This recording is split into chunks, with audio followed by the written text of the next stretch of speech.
doing a podcast. I'm like, you know what? Fuck yeah. Shout out to your buddy Ben from the Angry Dad, because it's funny. He literally messaged me. I was like, are they like fucking setting me up or something? Because he literally messaged me right before you, and he's like, hey, do you want to come on Monday? And I was like, yeah, dude. Actually, I kind of do. And I had to take a break for a minute. I was doing so many like shows, like talking to you, him, a couple other people that I was doing podcasts for, and I just like kind of. I Who's the think couple other people first? I don't know. I'm lying. I've just been talking to myself in the mirror, dude. Well, Like I'm I've been talking to jealous now. I feel like I'm now my Power Ranger friend has all these new friends in the social media business, and I'm the one that's nah, getting left to the side like chopped liver. no, not at all. Dude, I know I'm talking. It was like on like a couple days, and I was just like, you know what?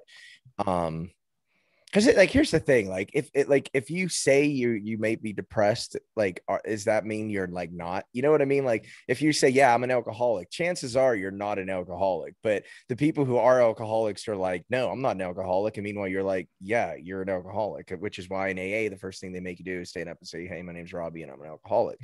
But so if I'm saying to somebody like, I think I'm depressed, does that mean I'm not? I think it means you probably are feeling some type of way. I mean, it just depends on your level of depression. Like they always say, like people that say that they're going to kill themselves, they never end up killing themselves. You know, the people that don't Right, say that's it. what I'm saying. Exactly, But exactly. that's bullshit too, because my buddy shot himself in the head and he said he was going to do it. Like, what the fuck? Respect that. That's a guy it's, of, at least he's a man of his word. You know what I mean? I'm I, too much of a fucking pussy. I mean, it's just very hard because there's people out there that want to search for attention because they want to feel that emotional sympathy type thing. But the line gets drawn at sympathy and empathy. Like I know Ben, he tagged you in the his story when he was posting up the Sasquatch watching that Oh documentary. yeah, yeah, yeah, I yeah. watched it last night. And it's Okay. not good. It's not. It's not like, oh, it's going to be evidence of Sas. No, no, no, no, no. Ah, it never is. It It's like a never is. drug. And I don't understand. Whenever there's aliens, whenever there's Sasquatch, they get the Mhm. worst fucking people to represent them. It's like a Yep. bunch of people like, I saw it came. And then this dude was like, well, I was breaking into a cannabis farm and then I saw Bigfoot murder 3 people. And it's like, what weed were Yeah, you well, smoking? you never see anyone who's seen aliens or Bigfoot or any of those fucking creatures or anything like A, have all their teeth, B, be able to form complete coherent sentences without some type of, stereotypical redneck slash fucking ghetto vibe that they have to them. You know what I mean? Like, yeah, man, them aliens, they be coming, or motherfucking them fucking people. You know what I mean? It's always like, you never see like a guy in a fucking suit going, holy shit, dude, guess what? I just saw some fucking shit that you're not gonna, you know what I mean? Like no one is ever credible.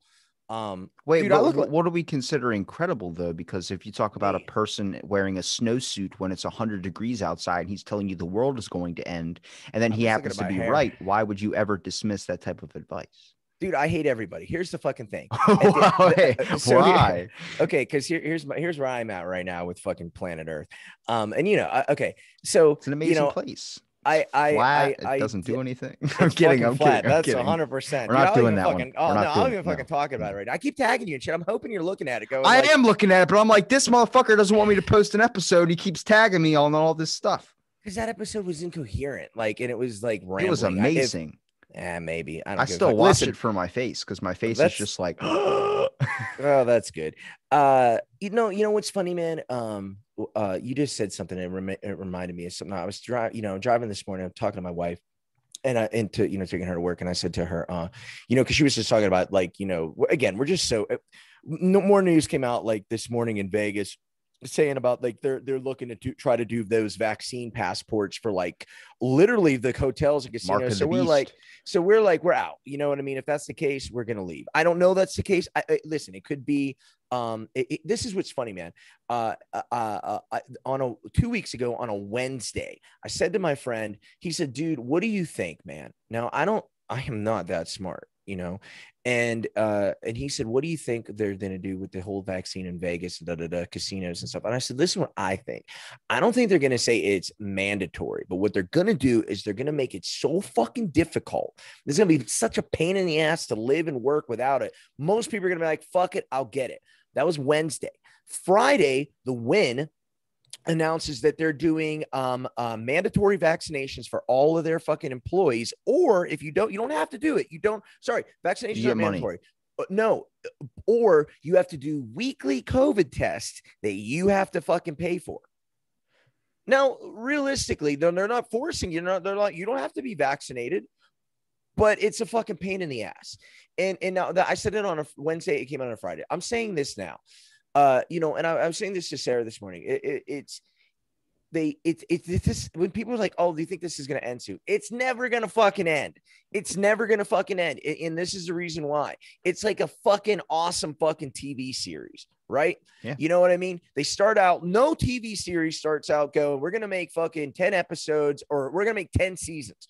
You go, we're going to make fucking we're going to make a pilot. Number one, that's how it fucking works. You're going to make a pilot. Okay, the pilot gets picked up. Now we're going to shoot a couple other episodes, which is why normally if you watch a pilot, like people look different. Their hair's shorter, they gain weight, they lose weight, whatever. And then, then they film the next thing and then they go, hey, holy shit, this is fucking popular. We're going to fucking pick it up for fucking 3 more seasons. Here's the thing though. When they wrote season 1, they weren't thinking 3 seasons down the line, or maybe that's the farthest they were thinking. They weren't thinking season 8, 9, and 10, which is why you see your favorite shows all degenerate from these fucking awesome shows to like, what the fuck is this? Because you're in 12 season, you're still trying to make up the fucking story. That's exactly what's happening right now. And the reason why they're never going to fucking end it is because guess what? It's interesting when shit's scary. When you're watching a fucking movie and it's like, a fucking, Halloween or Michael Myers, whatever, or the scary movie, and you're watching the fucking girl walking down the hallway. Oh, you're that's not the time where you're on your phone. You fucking paying attention. You're sitting up and you're like, you're holding your breath and you're waiting for something to fucking happen. That's Earth right now with this fucking COVID bullshit. People walking around with fucking stupid masks on and fucking and talking about all this shit. Black Lives Matter, Asian hate, but it's all fucking bullshit. And if you again, I had a friend of mine say to me, his black friends, like even my friends, but I have a lot of friends that are black, and if none of them have fucking asked me, oh, how come you haven't put anything BLM? Well, because if I think all of a sudden after 4 years of being on Earth, I have to now recognize that, oh, guess what? Now that I think about it, black people do matter. I'm white, but black people matter too. You're a fucking ignorant piece of fucking goddamn shit. So anyway, what do you want to talk about?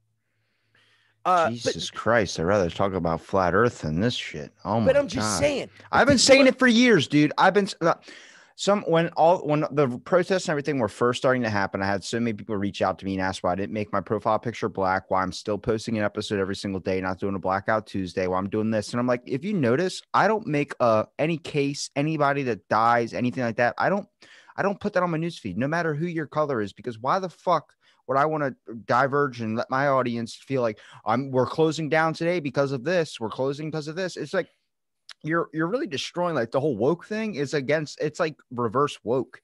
It's kind of like I went to work, and I'm not trying to be a hero. Maybe I'm an asshole. I don't know. But I went to work the day my dad passed away, and everyone's like, my dad passed away at around 6 a.m. I went to work at 9 a.m. And people were like, I remember all my friends were like, what the fuck are you doing here, dude? And I said, this is my friends. This is my family. My life is eventually going to go on. Dude, am I sad? Yeah, I'm fucking sad. But guess what? I'm not going to fucking feel sorry for myself. And I'm not going to just disrupt my fucking daily life or make other people now work for me because, no, granted, I'm not saying, hey, everyone has their own different ways of mourning. My simple thing was, well, guess what? This is mine. Mine is just to go in and keep doing what I'm fucking doing. That's what my dad wanted me to do. That you know what I mean? And I'm not saying that to be a hero or sound cold or sound whatever. It's the fucking truth. I'm just telling you what I did. I'm not saying what you did is wrong. If you needed fucking 6 months to fucking get out of your bed, hey, that's what you needed to do. That's not wrong either. But what I'm saying is it's just this fucking everything. The thing that's in common right now is everyone wants you to think a certain way. I want you to wear a mask. I want you to people putting fucking vaccine pictures up. If you have a fucking vaccine picture up, fucking unfriend me. You're a fucking piece of fucking garbage. I don't like it that that Facebook makes you like, they always Dude, ask like, me, it's a Robbie, did you fucking get Robbie, did you get your yeah. shot? Why don't you change your profile picture? I'm like, because I haven't fucking gotten it. And it's like, look, I've been saying this for a year and a half, and you want to talk about pure just fucking anger and schizophrenic rage that I have right now, is that I was joking saying that when this coronavirus first started, that it was gonna be like, I am legend. You get the vaccine, you start experiencing stuff. Then all this shit starts coming out about blood clots and all this stuff, where I called it a year and a half ago, and all the people that told me I was an idiot, I sent it to them, and they were like, yeah, it's known to happen. I'm like, fuck you. You don't get to say that. You have to say that I was right on this. You can't just gloss over it. And anytime you're right, you like to go off on a fucking tangent and rub it all in my face. But I just say, acknowledge that this is a thing. And you fucking don't even do that. And that's again, it's like what I said about before. I've said this on a prior episode with you. It's like Biff and Back to the Future with the fucking Gray Sports Almanac. How many fucking things do you have to say, get correct, like predict the future? And then they go, okay, all right, well, what do you think's going to happen next then? Yeah, I know if you know what I'm saying. If you're in Vegas and you said, dude, 7, roulette comes up 7. The next summer, I'm like, dude, lucky the 17. And you're like 12, and it comes up 12. I'm like, Robbie, what's the next fucking number? That's where other people are like, I'm just going to keep doing it my way. It's like, you know, the data and again, people want to live in fear. People want to live in and feel sorry for me. Woe is me. I support Black people. Fuck you. Fuck you. I support all people. No, you know what? I don't. I support good people. And again, at the end of the day, it's this. Guess who I fucking actually support? My fucking friends. If you're here, right? It's you, Robbie, and we're kind of good for friends, you know, whatever. And I said, I get to kill you whatever. or some. I hope we're friends. Listen, if I get to kill, they're like, dude, right now, 100% gun to your head. You got to kill Robbie or this guy. Wait, what? You have to kill one of them. We're going to kill you. I guess I'm going to kill that guy. No, it's like, dude, next question. Shoot me. I don't have the balls to do it myself. But if they're going to say next thing, hey, same question now. We're going to kill Robbie or your wife. I'm killing Robbie. You know what? I'm killing Robbie. But here's the thing, though. So what does that mean? Nobody's life matters to me. No, guess what? It ends up mattering. The people who matter to you matter to you. Everyone don't gotta fucking matter to you. If you fucking are acting like everyone matters to you, then you better be driving your car, just fucking throwing out $100 bills out the window going, I love people. Let someone fucking cut you off in traffic. You're like, fuck you, you piece of shit. Exactly. Yeah. That's how people are. I'm not a fan that people are acting like they're all this high and mighty and good person on social media when you know that person's a piece of shit. Like, I mean, this dude's Twitter name, I'm not going to say his name, but it was this half vax, which means he got half of his vaccine shot. And he's like, go get your vaccines, people. And then he finally got his second shot. And this is the post he literally said. He said, I am getting some severe hallucinations from the second shot of the vaccine. So if you're into that type of thing, get the vaccine. Or get the vaccine because you're not a selfish piece of shit. And they're kind of implementing this thing into your head that if you don't do something, you're killing grandma. And I'm like, this is where I put up a tweet on Twitter that got me a little bit of flack, was because I said, how many people, are celebrities or whoever, actually got a second shot of the vaccine? Or are you just posting it so someone doesn't comment on the photos that you take with your family, say you're killing grandma? Because that's what it is now, is how your social media presence is rather than who you stand as a moral person. And I'm starting to think I got because I'm always a really good judgment about people. If I 8 people have like left my work, quit, and just without any notice. And I've called it every single time. I said, hey, this person doesn't seem like they're fit for this. And nobody's ever listened to me. I'm always right in these types of things. I think I have been blessed with the ability to sense somebody's moral compass, if they're in the standing to go to heaven or if they're in the standing to go to hell. Not necessarily that they exist, but I get these weird feelings about people where I know if I was like in a life or death situation, or if they had a gun, would they kill me or not? And that's where I feel like my power goes in. Because I feel like inside my soul, you are necessarily a very good person. But then there are some people out there that act like, and they do all this social media presence that seems like a very good person, but they're not. Like, their heart is corrupt and all covered in black tar, like fucking venom. Of course. Here's the thing, man. You know, when I look at, I said, the Cosmopolitan here in Vegas, right? They put up a thing today saying they're I don't know, my mic's getting this that they're offering too, like it's a titty and you're squeezing the nipple. I do that, yeah, but no, because it fluctuates my sound anyway. You know, the Cosmo put up this thing today saying that they're giving up to $1 million in incentives for people to get their vaccine. Now, here's the thing: holy shit, fuck yeah! If the vaccine is good, right? If it's good, if it's real and it's good, why do you got to fucking bribe someone to get it? like if a girl said to me, "Hey, why don't you come over? I want to give you the best head in the world." And I was like, "Yeah, fuck, I'm on my way, babe. Sure, you know." And then she said, "And when you get here, after let me just suck your dick, I'll give you $20 to let me." Now I'd be like, "Wait, what? What the fuck is going on?" Like, you know what I mean? It's like, it's weird. Hey, I made you these cookies. Do you want to try one? Sure. And you're like, "Yeah, I'll have one." You're like, "Dude, I'll pay you $10 to eat one right now." Isn't automatically for me? I don't know about you, but I'm getting red fucking flags. Go, wait a second. What the fuck? Why Did do you you want me to put eat this dog fucking shit right in now? my cookie? Thank you. Thank you. And like I said, the same thing with this fucking, I got my vaccination.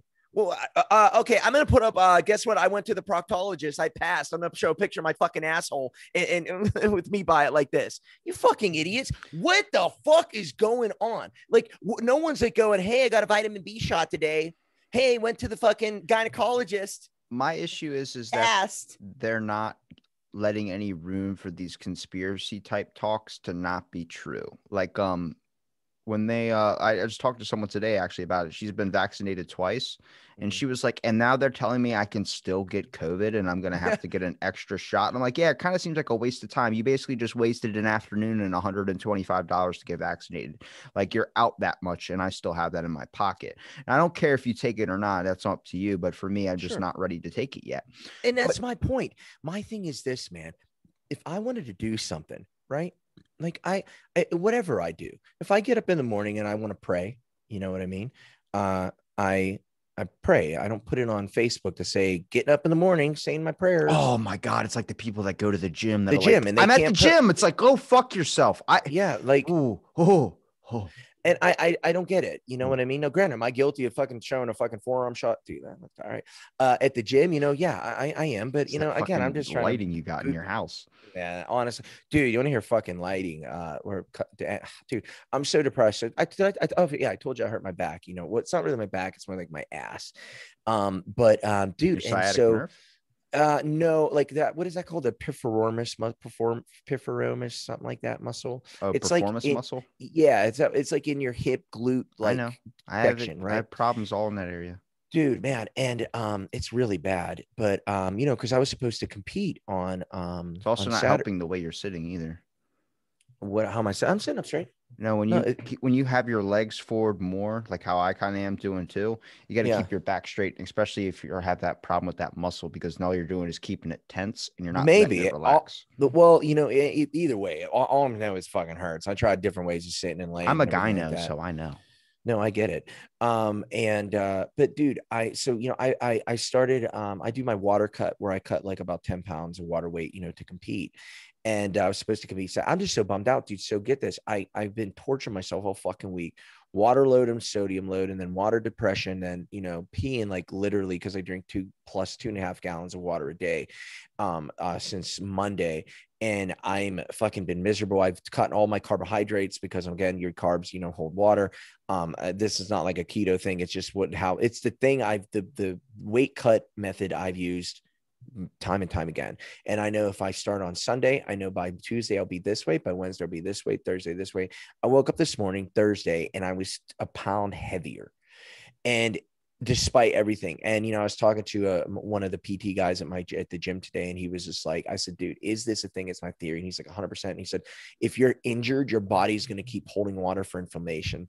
And it just sucks, dude, because I can't lose. And so I don't know if it's, whatever, being God, the universe, whatever, telling me not to compete because maybe I would, get up there and go give it everything I got. And who knows, maybe if I have a tear, it could even be more, worse. So but it's fucking painful, man. But anyway, on just a side note, I'm just fucking depressed about, I was supposed to compete, and now I'm not. So I'm sad, but Sarah's still competing. So You get to root on your wife at least. yeah, I'm gonna root my team on. I just feel really bad because I really, really, really, really, really wanted to, I really wanted to compete. Been really Well, it's training not like hard. you're not going to have any more competitions No, I coming know up. the Nevada states are May 15th, 14th, 15th. So I mean that's kind of like right around the corner. But I really wanted to use this event to gauge where I'm at because, to be honest, the Nevada states, like if I win a match, I'd be really fucking amazed because it's literally some of the best guys not only in the country, some of the best guys in the world are going to be at this event. So we got dudes traveling Start from all signing over. forearms.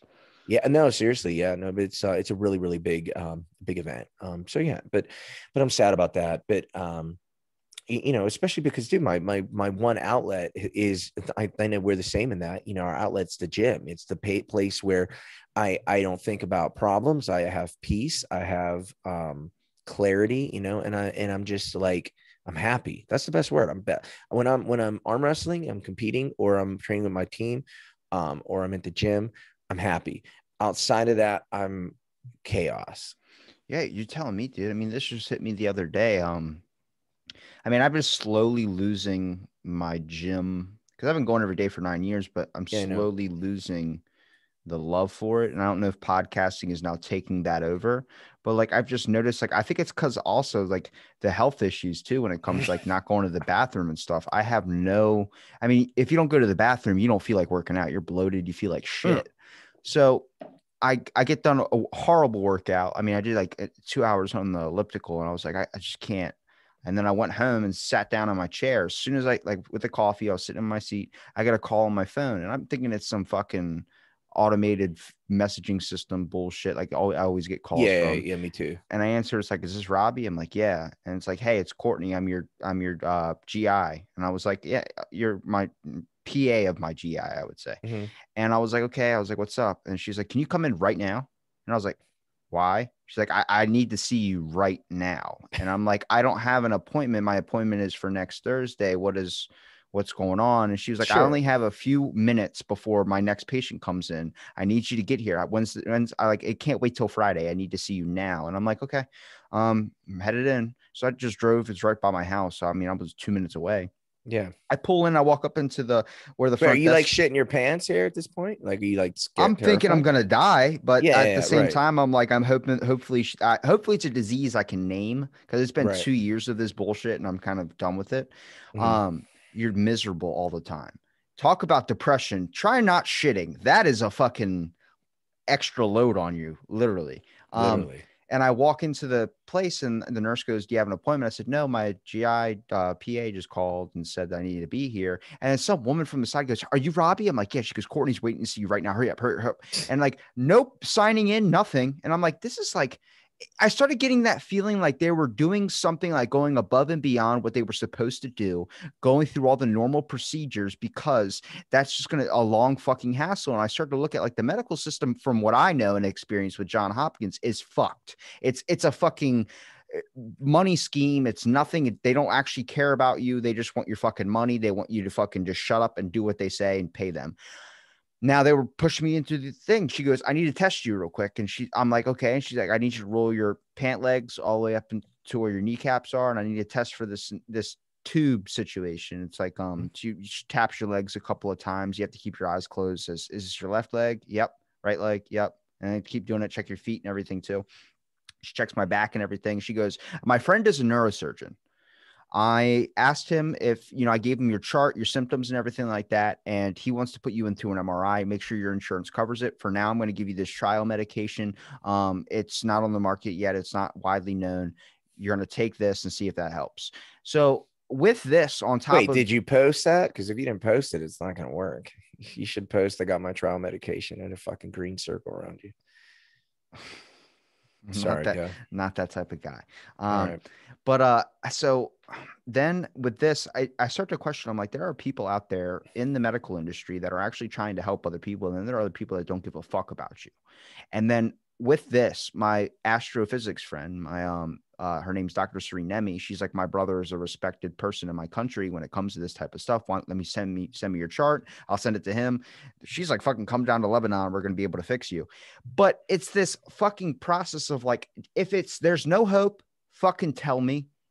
Because I already lost everything. And I've mentioned this before to you and you fucking dismissed it. And it kind of hurt my feelings a little bit because I was actually getting emotional with this a little bit, is that I had everything. I lost a job in fucking December. I quit, got a new job and then shut down because of COVID. And Right. then like the gym, those got shut down. That was the only thing left like that I had that God could not take away from me. And then he took away the one thing I actually really enjoyed that a lot of people are like, you're kidding me. That's your favorite thing to do. Taking a shit. That got taken away from me. So you want to talk about depression? That amplified into my head so much where I'm like, Okay. what's the fucking You point? can't say it the way you said it and tell me it hurt my feelings if I dismissed it. It's It did. fucking hilarious. You're funny though, dude. You fucking say it with funniness. You know what I'm That's like when saying? a girl It's says like, you're cute. It's like, do you want to be cute or do you want to be fucking hot? It doesn't help me. oh I mean, yeah, it no, hurts. I know, but either way, like, well, I'm just saying, if you didn't say, if you were like, dude, motherfucker, you know, like, and you were saying like that, like, but you're like, you know, like my grandma died, and everything's cool, you know what I mean? It's just the way you talk. It's funny, and you're funny, so you're like fucking, you're like Ray Liotta, you're like Joe Pesci from, you're funny from Big Goodfellas. fat fucking ass. Yeah, Was that Dice Clay? yeah, that is nice, Clay. Dude, you want to hear a fucking funny story like that? Is it And it's better than the different. story about Gad? Gad. Nah, Gad. those are all better. I got that. No, but dude, so I'm living in Singapore, right? And now imagine, okay, I lived in Singapore. Okay, I moved to Singapore when upon like when I signed my contract in 2009, right? When I signed my contract, one of the stipulations that in order to live and work in the country of Singapore, not just with this country, just anywhere, in order to get a green card in Singapore, you cannot have HIV, right? So Wait, I are you telling me you have HIV? listen, dude, fuck. I lived there for 10 fucking years. You know the end of this story. Like what? No. Sorry. Yeah, and I get it. That's what this is whole gonna I be never about. read books. I always skipped to the ending, so I figured out what happened. Okay, so so two things, right? So I'm dating this fucking new chick, Australian girl. I'm living in Singapore, like I said. Now we get there, right? And it was like a group of, I don't know, maybe like 30 or 40 of us in the first group. And they literally just randomly name picked out of a hat like 6 people to get the HIV test. Right. I wasn't one of them. Okay. And I was like, oh, okay. And I was like, it was one of those things. It was out of sight, out of mind. Right. But it was always kind of in the back of my head going, dude, that's fucking crazy. Like imagine, because they've said people, the foreign workers have got sent home, no matter how qualified they were, they were HIV positive, didn't even know it, and fucking got, and got sent home. And and now, dude, I come off of just like living in Vegas the last X amount of time. You know what I mean? I'm slutty and doing all the fucking fucked up shit, that I did or whatever. And I never took a fucking, disease test or anything like that. So this is about like maybe 8 months into me living there, right? I'm seeing, I've already hooked up with some chicks and whatever, but I'm seeing this chick, and she starts talking to me about like, like she's having symptoms of some, and she's like, oh, I think I'm gonna go to the doctor, and and she's like, I think you should too, just in case. And I was just like, oh, I never really had. And I'm like, well, fuck, I hope, I'm like, well, fuck, I don't really know her that well, so I hope she didn't give me anything. So anyway, I'd randomly go to a fucking doctor, down like it was maybe like, I don't know, like 2 miles from me, let's just say a little, around the corner, 2 miles from me, which is something I would typically drive to. I took a taxi. I remember the last time I went, and I went and did a physical thing, and I just like, hey, do like a blood panel on me, sure, just for, and I told the doctor, hey, I'm seeing a new girl, blah blah blah, and he's like, oh, okay, do you have any of this? I was like, I really don't have anything, no, but I'm like, maybe like now I don't know, am I getting, what is it called, It's symptom, called the nocebo effect. yeah. And If you so listen to I my show, you'd know because I talk no, about it I a lot. couldn't. But there's another word for it though. It's that I know what you're talking about, but there's another way to describe it. Yeah, Look, med students get it when they're researching about a disease or yeah, something and when then they're they learning they it. think they have it. Yeah, Yeah. you read Google and then you think you're gonna fucking die, and you just say Taco Bell. But anyway, so I take the test and like I don't know, because some time goes by. I wasn't even thinking about it. Right, I get a call. Her and I are laying in bed together. It's like 8:30 in the morning. I get a call and I'm like, I don't know who this number is. I'm like, hello. They're like, hey, this is nurse blah blah blah from whatever it was called, I think King's Medical Center. Is this Jason? I was just like, yeah. And they're like, we need you to come in immediately. And dude, I'm like, I remember sitting there and I'm like, well, can you just tell me what they're like? We can't talk over the phone. We just need you to come in immediately. Right. I'm thinking to myself, fuck, I got AIDS. I'm fucking, they're kicking me out. I'm getting deported. What would you do if you had AIDS? Well, dude, that's fucking not the point. The point is, though, I'm fucking terrified. I'm trying to get a cab. She's like, where happened? I'm like, I gotta go. And I was just like, stay here. I don't, I'll be back. And I was like, My what? I dick's just gonna like, fall off. I didn't even tell her who it was. I didn't say it was a doctor or nothing. I was like, I gotta go. And she's like, what? Listen, it's emergency. I gotta go. And she's like, you okay? I'm like, I don't know. Listen, I gotta go. Wait here. I'll be back, soon. And dude, I'm trying to get a cab. Now imagine I'm like walking, running, like jogging down the streets, you know, like I lived kind of near in the city in Singapore. Go ahead. Can I hit record before we? Are you sure? I'm just gonna go. Yeah, you're good. Okay. I don't care. I don't care. It's just me and you talking. I don't give a fuck. And I was hoping good. I almost like get all that. I hope you didn't record all me fucking hating all the blacks and shit. Even though that's all true though. But I just fucked it. But dude, so I'm running, dude. I'm trying to get a fucking cab and I'm waving as I'm running. I'm trying to get cabs and cabs aren't, no, I see the hired sign. Next thing I know, I'm literally like a run around the corner from the fucking hospital, from the doctor. That's how far I've been fucking running. So I ran like 2 miles, like running. And I get in and I'm like, hey, they're like, oh yeah, dude, you're Jason, and the doctor will be right with you. They call me in, I'm sitting in there. The fucking doctor walks in with this like fucking, like, it looks like a fucking yellow pages is how thick it is, like a file. And I'm like, what the fuck? And he's like, how you feeling today? I'm like, I'm good, but I'm just like, why am I here? And they're like, oh, yeah, we just wanted to call you in, said your medical came back and everything looks perfectly normal. And everything's perfect. Your blood panel looks great. And yeah, we just wanted you to know that. I'm like, I thought I was going to fucking die. I thought you were going to call me, tell me I got fucking AIDS and I got like 3 hours to live. Why the fuck would you call? You couldn't just even text me that. Hey, blood test pass. Good. Got a 70, passed the AIDS test, but like, dude, I remember thinking to myself, what the fuck? And it makes you start to realize that like the medical industry is literally exactly like Grey's Anatomy. It's exactly that drama this was show. The nurse said, I said, why did you call? You're the one that called me. She goes, oh, you seem like such a nice, and they're a Chinese Singaporean. Oh, you seem like such a nice guy. Like we think you seem worried, so we call you to make sure you're not worried. I'm like, you almost killed me. I'm like, now I'm at the hospital. I need some fucking Xanax and some fucking heart medication because I almost had a fucking heart attack and now my fucking stress and blood pressure through the damn roof. See, I like to think of the scenarios like, imagine if you would have walked into that hospital thinking that you were going to die, and then the doctor comes over to you and says, you have been diagnosed with a disease that we don't have a cure from yet. And from this point on, you're slowly going to start diminishing to the point where you become locked down inside of your own body. Oh, dude, I just see, because I think I don't think that way, to be totally honest. Well, with you. it's not. I It's never not. think that way. It's not bad. It's just like, I think It's kind of bad. One thing I really tried to do for a long period of time, especially when I started experiencing like my own health issues, was trying to understand invisible illnesses more, because the world can only really sympathize with things that they can see, not things that they can't.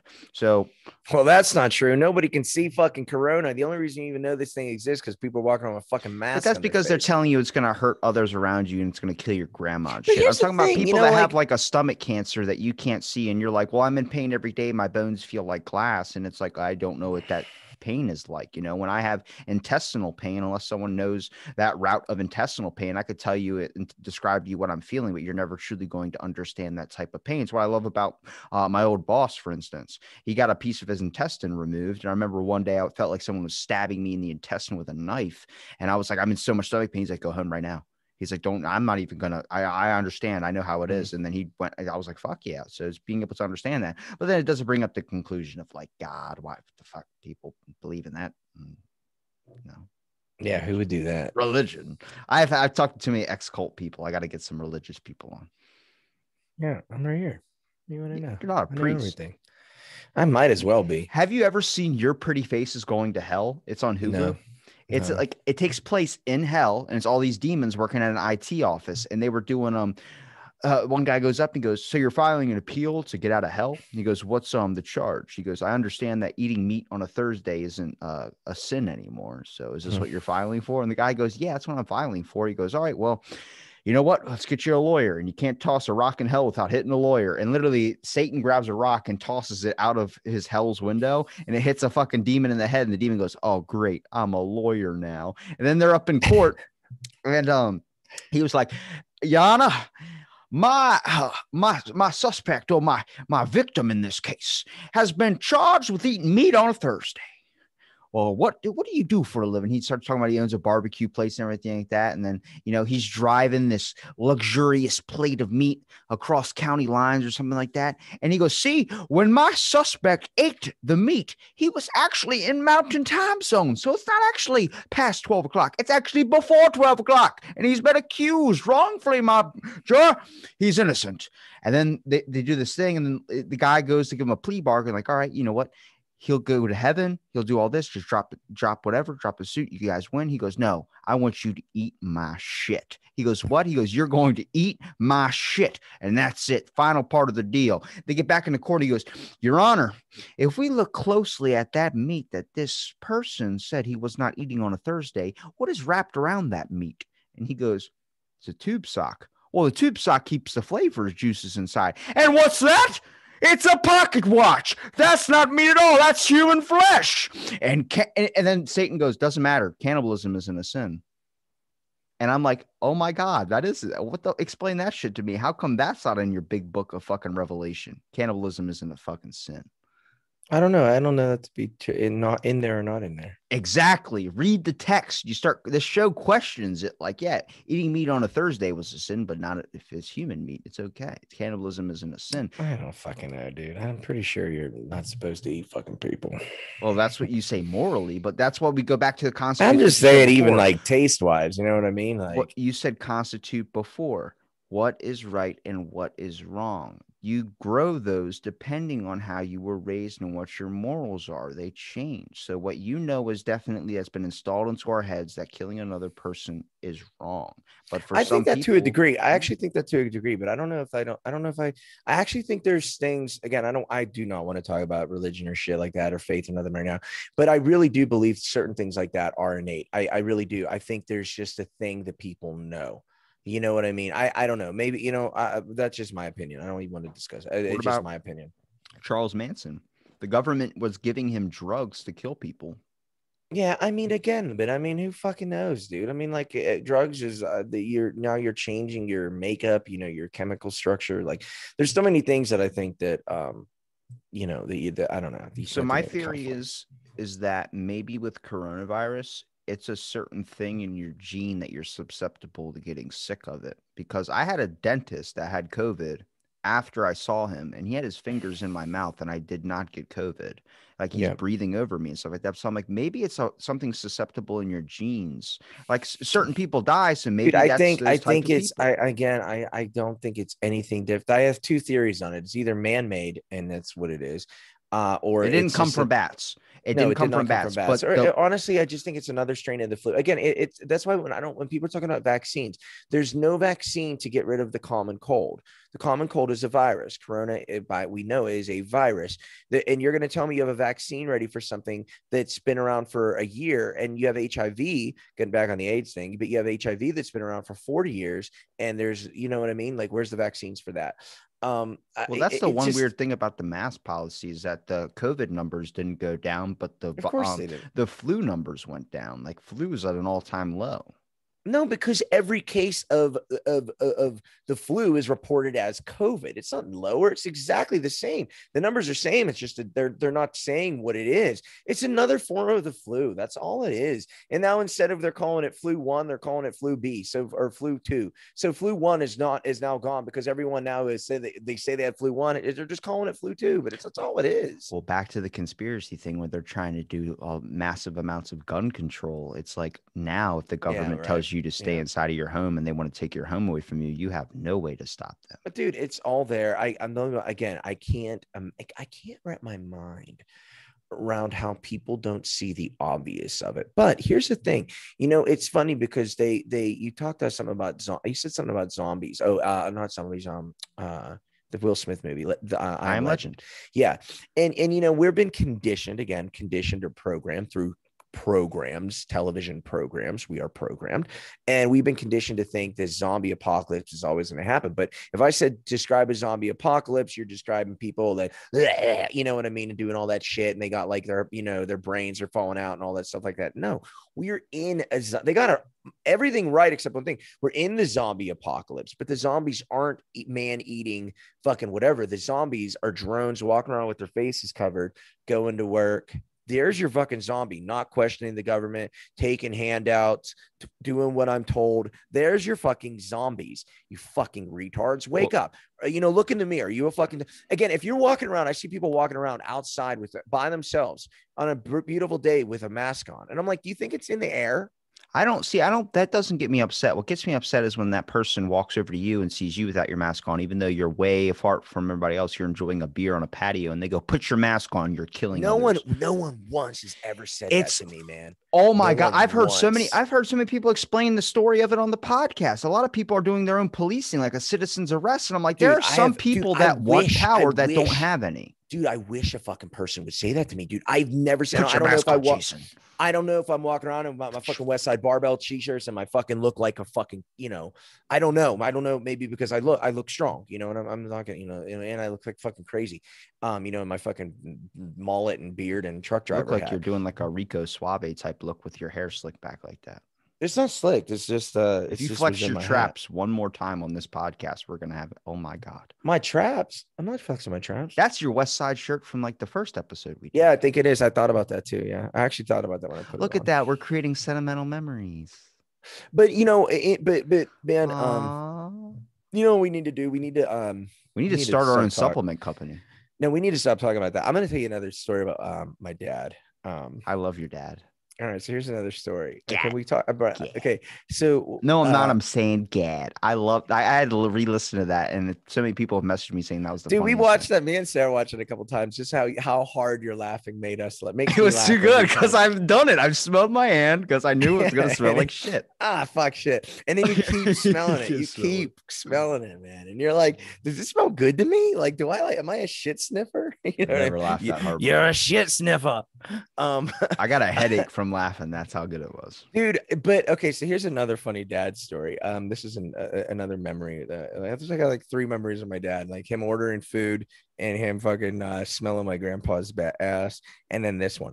So my dad was always like really like polite when he'd get on a phone. He wanted to always sound real professional, I think because like he would say like he's from the South Side in Pittsburgh. We're up in a poor neighborhood, and he had like he had tendencies to sound like, he would say like, use guys, don't, you know what I mean? Stuff like that. And he didn't want to say that, or he would say like yins, or, you know what I mean? Yeah. Like in Baltimore, instead of saying I'm on the phone with you right now, you say I'm on the phone with you right now. Like it's a noun.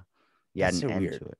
And then anyway, Tuesday. Yeah. And roof and stuff like that. Wash rag. My grandmother used to call it washcloth, or wash or wash rag. I'm like, what? Where do you have to anyway? Wait, fun fact about Pittsburgh. Do you know why that's where all our factories are too? It's because of the weather there. What happened was back in the day, they thought that surveillance from enemy like China or something like that, they could see it from like a satellite and be able to pinpoint where your factories were. It's so fucking gloomy. Yeah, so when it's all the cloudy places like Seattle and all these giant places of like that have weird weather where it's like always cloudy and kind of like shitty, they would put their factories at because they believe that you couldn't see them through the clouds from a satellite. So then you wouldn't be able to bomb our factories and stop us from producing during times of war. That's pretty cool. I never knew that. Yeah, Pittsburgh's a fucking shithole when it comes to weather. But so, like I said, I think because my dad was like self-conscious of like, he wanted to sound articulate, like he always wanted to be like, he never went to college. Well, he went to, I remember when I was like I was like a kid, and he went back to college. He went to like community college. Like he always wanted to, I think he wanted to feel always like he wasn't educated when he was a kid. You know what I mean? And like, I think he got a GED because he went to the military. Like at 17. And so I think he was always like one of those things. He really admired like intelligence, so like when he would get on the phone, he would always like put his best foot forward, like being on the telephone, like I would hear him like make a phone call and he would go, and he'd always clear his throat. And he'd always go, hello, sir. My name is Andrew Latona. And he would like, be very like articulate like that. And back in the day, you're on your phone. I'm in my bedroom, talking to my fucking buddy John on the phone. And we're like, yeah, dude, I don't know, fucking that bullshit or that chick's ass or whatever. And I would hear the phone pick up. And my dad would never like listen to see if someone was on the phone. He would just pick up the phone and start dialing. So I'd be talking to John. I'd hear the boop, boop, boop. Boop, boop, boop, boop, boop. I would go, I would be telling John, like, John, shut the fuck up, don't say anything. And I'd hear, and I'd go, hello. And he'd go like, hello, sir. My name is Andrew Latona. And I like, oh, yeah, excuse me. You're an asshole. And he'd go, hello? And I'm like, you heard me. You're an asshole. And he'd go, who is this? I'm like, Dad, it's me. He's like, Jay? I'm like, yeah. He's like, where are you? I'm like, Dad, they got me. He's like, I'm coming. And he'd hang up. No. And it would happen like once a fucking week. Did he not figure out that it was open lines back then? Nah, I don't know, but it just like I always got him. Like I was like, it always made me laugh. Me and my friend John would laugh all the fucking time because we would laugh, boop, boop, and I would say the same thing every single time. You're an asshole. And he'd go, who is this? And I'm like, you're an asshole.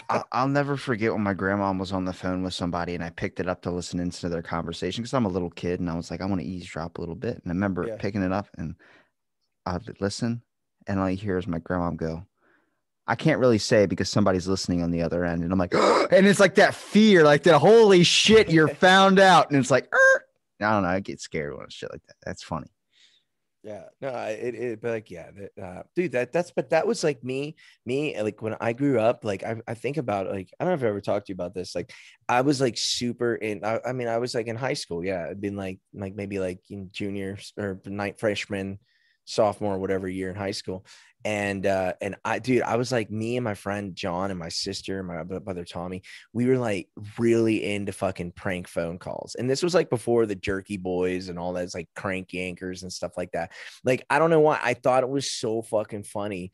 Okay, so there was a thing. I don't know if you are you old enough? Do you know what COD means? If it said you can pay with something by COD,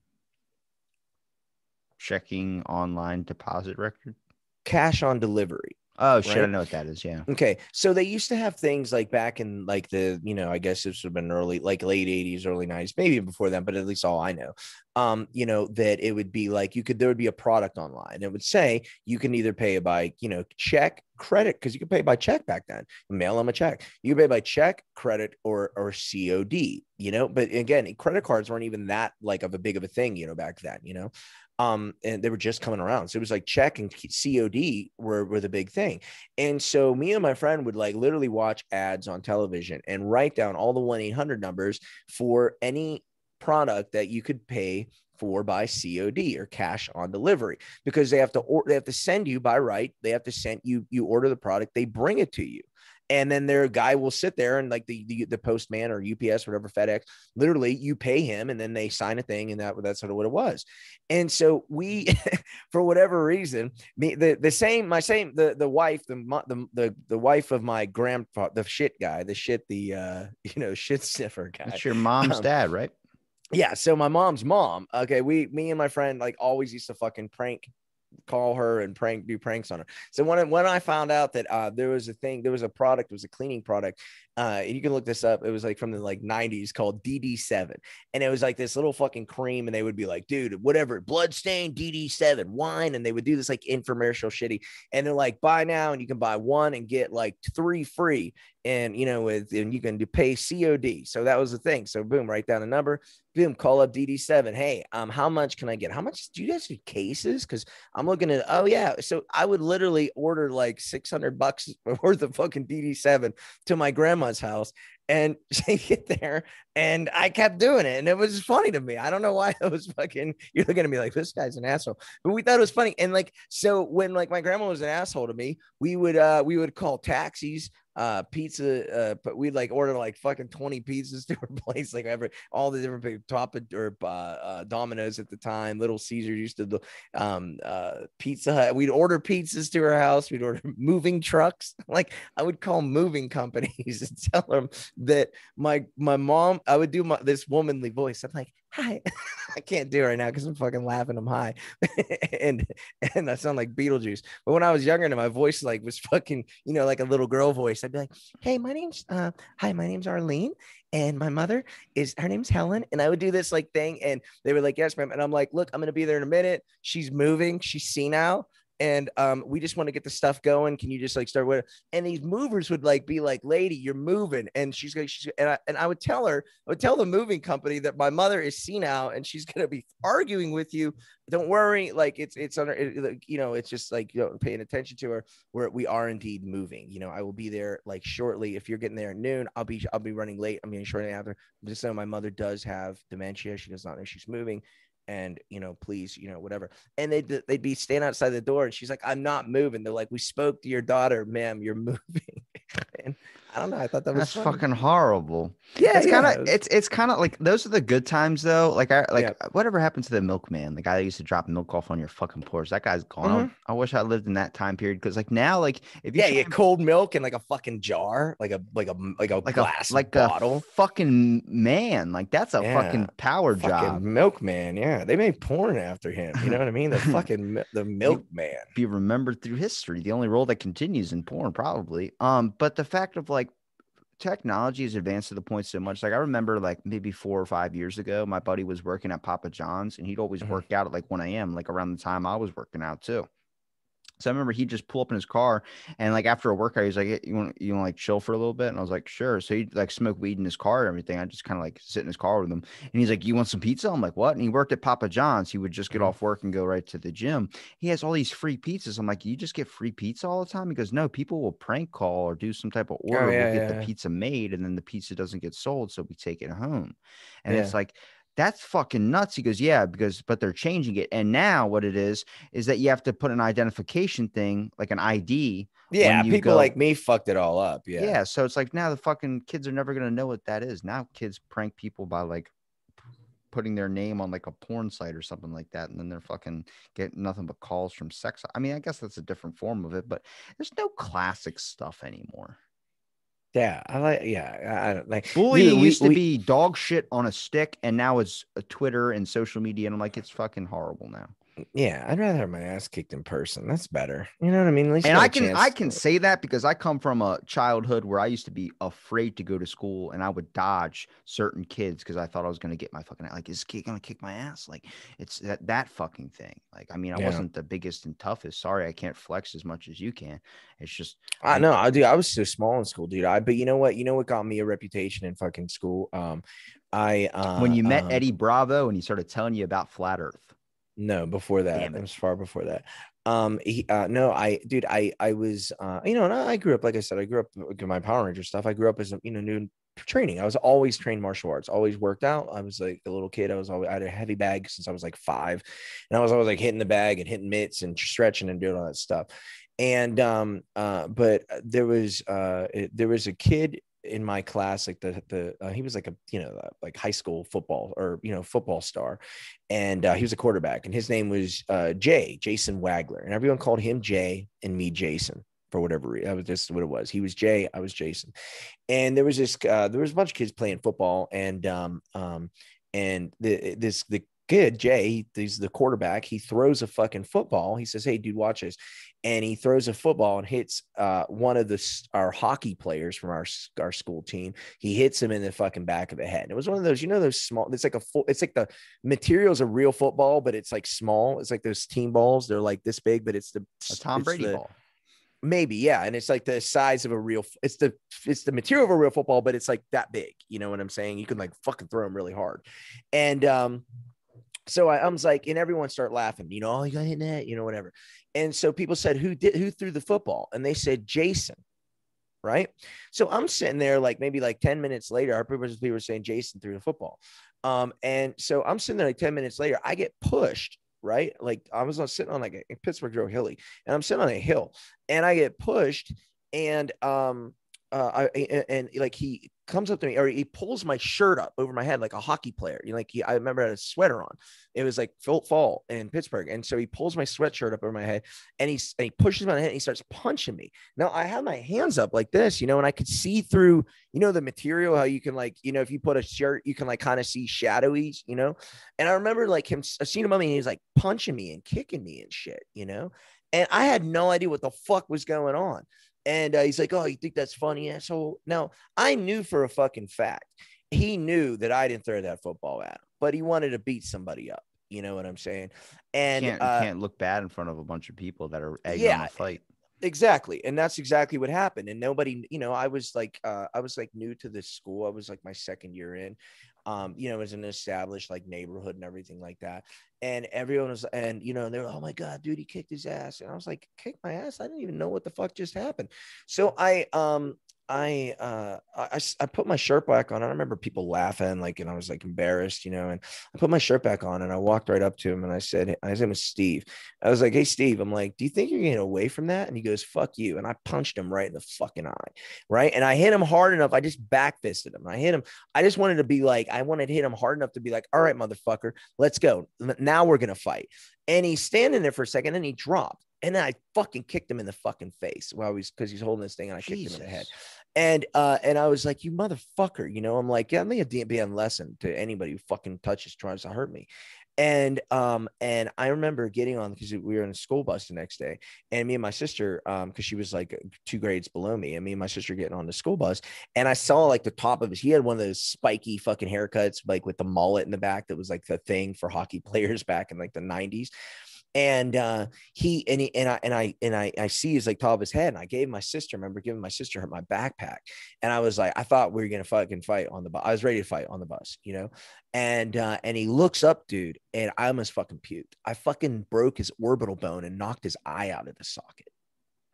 And dude, so after that, the reputation was, dude, I saw it.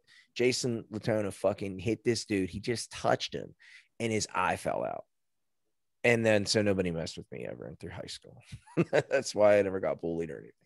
But I was always small, I think I only had I think my very first fight was probably the worst fight I've ever, at least when I look back on it, because I think, I don't know what it is. People can call me like a pussy. People can call me a sissy, but I just have a better understanding of how like things work now, especially when it comes to like the mental stuff, like going through like psychology classes and trying to understand people's perspective of things. And I remember this kid spilled hot chocolate on this is like 8th grade, spilled hot chocolate on the front of his pants. And I thought it was like funny. I was like, oh, you crapped yourself, as a joke. Like I didn't expect him to take it as serious. And it's from the front. So you have to have an ass on the front of you. And a lot of people do. I don't consider myself a comedian. You can call me a funny guy. I'm really just a jackass with a microphone, and I'll take like the class clown shot or something, like trying to make a bunch of people laugh. And I remember in the hallway, his locker was right by mine, and I was like joking. And I was like, yeah, shut up, you pooped your pants, as a joke. And I just remember him fucking clocking me in the side of the head. Like it didn't hurt. Honestly, that was the first time I've ever experienced a true adrenaline rush, and it just fucking hit me, and my head's hard as fuck. So like he hit me and I just turned, and I just remember I had a pencil in my fucking hand. I had it gripped like I was going to punch a fist, and I was punching him, and my pencil is still in my hand. And I remember I grabbed like the side of his shirt and just started going. I mean, like nonstop, fucking just going. Somehow it went up into like the circle. Some person he pushed me. I fell into the crowd, and someone grabbed me and threw me back in. And I just remember I'm not even a left-handed person. I took my left hand and started punching him in the face, and I had this pencil. So as I'm punching him in the face in my right hand with the pencil, I'm stabbing him in the back of the fucking head, not even knowing the pencil's in my hand. I can't feel it. I remember the teacher, band teacher, his name's Mr. Mundrick. I know because he's a fucking fat asshole. And he fucking shout out to Mr. Mundrick. He grabbed the kid I was fighting and started holding him, and the kid's crying, like holding his like back of his head and holding in front of his face, crying. And I didn't know what was going on. I couldn't stop, and people were grabbing me. I was fucking throwing elbows. So I just started stabbing him. And I didn't know what was going on. I remember sitting. You're like Ralphie from the Christmas Story when he beat up Scout Farkas, and he's like, frickin'. And even talking about it, I get fucking wound up right now. Yeah, clearly I could tell. I was sitting in the vice principal's office, who fucking hated me, and I remember because it was the principal. He was so fucking weird. His name was Dr. Ross. Shout out to him too. He was colorblind, which is how everyone knew that he couldn't see colors. But the weirdest thing he did was at lunch, he would eat a banana, and he would put the peel in his pocket. And he thought it was an orange. No, he would put the peel in his pocket when he was standing right next to a trash can. Everyone's like, what the fuck does he do with the peels? It was weird. And he'd always have flies in his fucking office from the fucking banana peels. I guess he shoved in his drawer or something like that. But I remember my one of my parents came in because I was like way after school. I should have been home. It wasn't on the bus, and I didn't have a cell phone back then. So my mom showed up and was like, "What the fuck's going on?" And the principal sat him down. They talked for like a half hour or something like that. And then she grabbed me and went home. And my brother goes, "I heard you got your ass kicked." And my mom just goes, "Actually, the principal said that he's suspended for 2 weeks because he almost killed a kid." And I was like, "Oh, fuck." So then I had this like thing. And then this kid, this is what I feel bad about, is that this kid, he lived with his grandma. He was kind of a weird kid. Like I would go to my little nephew's soccer practice when I was like 14 and he was like 6. And he would hang out and try and be cool around the younger kids. And he'd have an umbrella and he would jump off this fucking bleachers and act like he was like Mary Poppins or some shit. It sounds really, really nerdy, but I remember it's just a kid that grew up like wasn't the coolest kid in school, got made fun of a lot, was a bit of a nerd, but he was raised by his grandmom. And I didn't truly understand it until he moved schools. And then like I have always thought about that. And this fight happened in fucking 8th grade. And I'm just like, fuck, man. Like I hope he's doing okay. Like it's just because you don't really understand like the things that you say that might sound stupid at the time or might be for a joke, really Yeah, well, of deflect onto someone course. else. And it's horrible, man. But at the same Yeah. time, it also helps with your growth. Like all my bullying that I have experienced through my life, I spent a lot of time just people telling me I was annoying. So I would stop talking. And then I learned to Mm. watch things and observe and really spend a lot of time focusing and becoming like this fucking hermit of thoughts where I was starting to look and be able to sift through information and stuff like that. And there's growth in it, but it also can hinder you depending on how you take it. Much like a situation, if you lose a job or if you quit or something, depending on what your next moves are, if you sit there and let it manifest, it's going to create depression, like we were talking about in the beginning, or Yeah. it's going to manifest into something else where you see a benefit with your time and you Well, truly. that's what me and Sarah are talking about right now, man. The biggest thing, we're fucking trying to go. We're trying, and there's so much shit. We're talking about moving. We're talking about doing this. We're doing all these different things, You don't and even have to tell me because I can sense it about you. You just have this energy about you where it's like not because of, dude, fucking. I'm so confused, man. I'm And confused and too. I have no direction. I have no direction what to do in my life, and that I've never had that before. And my wife doesn't. You know what I mean? It's again, it's getting the news. You get the health report. You're dying. You're healthy. The worry part is in the middle before you get the news, and that's how I feel right now, just with my life. And and that's it. And so, but I told Sarah today, I just think we need to relax, still our minds, still our thoughts, everything like that. Be still and just relax for a minute and try not to figure anything out for a minute, and let's see what You're we can going to get see to like the that. point where you say, I'm fucking done with this, and then you're going to make a move. But Maybe, yeah, maybe. trying to sit there and think, much like I know you probably are, Mm, marinating on the fact of like, I need to make a move, man. I should be doing something right now. I should be doing something right now. yeah, no, You of will course. get to a point where you're like, I'm gonna fucking do something, and then you're going to do it. But you have to wait for that time to come. You can't force that, or you're gonna end up in Yeah, and another that's miserable exactly right, job and that's again. what I said. But in the meantime, I want to be relaxed. I have another freaking because so my wife even told me when the last time when you were laughing like that. So it's not again. Were you Nothing's going to guys be watching better. the video for my laugh, especially? Yeah, nothing's better than the goddamn story. That's my favorite, but and Nothing's only better than because a of the child's smell and shit. laughter. Yeah, but another like funny fat dad family story that involves the topic of fighting is me and my real good friend Tommy. When I was a kid, we were when you take a magnifying glass and you fucking figure that out and you can burn like something with a magnifying Set glass. houses on fire and shit. Okay, well, yeah. So it's fall in Pittsburgh, and me and my friends started a fucking brush fire, and in like behind my house, and like I mean the fucking the fire department came, everything like that, and it was like one of those things. And I was a really good kid. I still am a good kid, but I was a really good kid, and I would never do anything like it completely was an accident. You know what I mean? We were lighting thing and it fucking things on a fire. We couldn't put it out. There was like leaves of dried leaves. And it was something like I felt so bad about, you know what I mean? I felt horrible about it. Like, and like I would have dreams about it, I just remember how bad I felt. Anyway, I remember we were paying, I lived, my house was like on a hill, and then I had a backyard, and then there was an alley behind it, and then another like hill with houses like that in Pittsburgh. That's kind of how they are. I think Baltimore's the same. You have those like house here, hill, house, and stuff like that. And Talking about like row homes are built out of these yeah, hills. Yeah. And so I was me and my friend were playing I don't know, football, baseball in the back in the alley because we would play down there because there was like there was no cars, you know what I mean? Big one car every 4 hours would drive back down there. And there were these fucking hillbilly kids that I remember the kid's name was fucking there was Chris and Warner. I don't know the older brother's name was Warner, and he always was like a fucking hillbilly, right? And this kid and they were I was like I said, me and my friend were playing, and this kid drives by me on his fucking skateboard, and he's like, oh hey, it's the firebugs. I don't know why, but as a kid, they fucking set me off. And I was like, when you're like, when you're young and you're like, well, no, you're young and you're angry, but you kind of want to cry at the same time. You know what I'm saying? That feeling, There's teenage hormones. Yeah. It's just like, turn on some Green Day and shut the fuck up. Yeah. You're like, you're angry. You're like, you want to fight so bad, but you also kind of want to cry, And he was calling me Firebug. And I remember saying to him, like, if you call me Firebug one more time, I'm going to fucking knock you off your skateboard and I'm going to break it over your fucking back. Right. And he's fucking still calling me Firebug, dude. And he's like driving by and he says it again. And dude, in rage, I just looked down because he went past me and I couldn't catch him. Dude, I looked down and now the alley behind me was made of like asphalt. And I picked up a fucking chunk of asphalt and I threw it at his face when he came by again. And I hit him in the face with it, knocked him off his fucking skateboard and then fucking beat him with the skateboard.